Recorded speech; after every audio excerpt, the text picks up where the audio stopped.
ಶ್ರೀ ಪರಮಾತ್ಮನೇ ನಮಃ. ಶ್ರೀಮದ್ಭಗವದ್ಗೀತಾ ಅಥ ದಶಮೋऽಧ್ಯಾಯಃ. ವಿಭೂತಿಯೋಗಃ. ರುದ್ರಾಣಾಂ ಶಂಕರಶ್ಚಾಸ್ಮಿ ವಿತ್ತೇಶೋ ಯಕ್ಷರಕ್ಷಸಾಂ ವಸೂನಾಂ ಪಾವಕಶ್ಚಾಸ್ಮಿ ಮೇರುಃ ಶಿಖರಿಣಾಮಹಂ. ರುದ್ರರಲ್ಲಿ ಶಂಕರನು, ಯಕ್ಷ ಮತ್ತು ರಾಕ್ಷಸರಲ್ಲಿ ಕುಬೇರನು, ವಸುಗಳಲ್ಲಿ ಪಾವಕನು, ಶಿಖರಗಳಲ್ಲಿ ಮೇರುವು ನಾನೆಂದು ತಿಳಿ.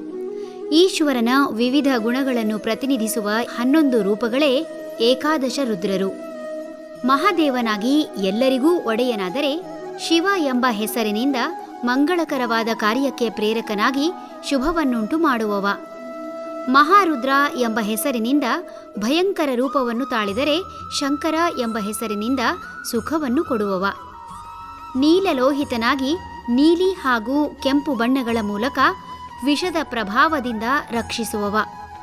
ಈಶಾನ ರುದ್ರನಾಗಿ ಎಲ್ಲದರ ಒಡೆಯನಾದರೆ, ವಿಜಯರುದ್ರನಾಗಿ ಎಲ್ಲವನ್ನೂ ಗೆಲ್ಲುವವ.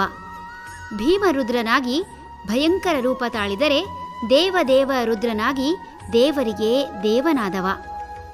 ಭವೋದ್ಭವ ರುದ್ರನಾಗಿ ಸೃಷ್ಟಿಕರ್ತನಾದರೆ, ಆದಿತ್ಯಾತ್ಮಕ ರುದ್ರನಾಗಿ ಸೂರ್ಯನ ಸ್ವರೂಪಿಯಾದವ. ಕುಬೇರ ಸಂಪತ್ತಿಗೆ ದೇವತೆ ಹಾಗೂ ಯಕ್ಷರ ಅಧಿಪತಿ. ಅಷ್ಟವಸುಗಳು ಎಂದರೆ ಪ್ರಕೃತಿಯ ವಿವಿಧ ಅಂಶಗಳನ್ನು ಪ್ರತಿನಿಧಿಸುವ ದೇವತೆಗಳ ಗುಂಪು. ಇವರು ಇಂದ್ರನ ಸೇವಕರು. ಇವರ ಹೆಸರುಗಳು ಧರ, ಧ್ರುವ, ಸೋಮ, ಅಹ, ಅನಿಲ, ಅನಲ, ಪ್ರತ್ಯುಷ ಮತ್ತು ಪ್ರಭಾಸ.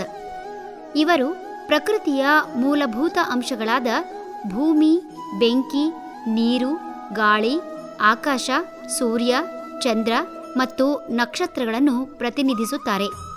ಇದರಲ್ಲಿ ಪಾವಕ ಎಂದರೆ ಬೆಂಕಿ ತಾನು ಎನ್ನುತ್ತಿದ್ದಾನೆ. ಶಿಖರದಲ್ಲಿ ಅತಿ ಎತ್ತರದ ಶಿಖರವೇ ಮೇರು ಶಿಖರ ಎನ್ನಲಾಗುತ್ತದೆ.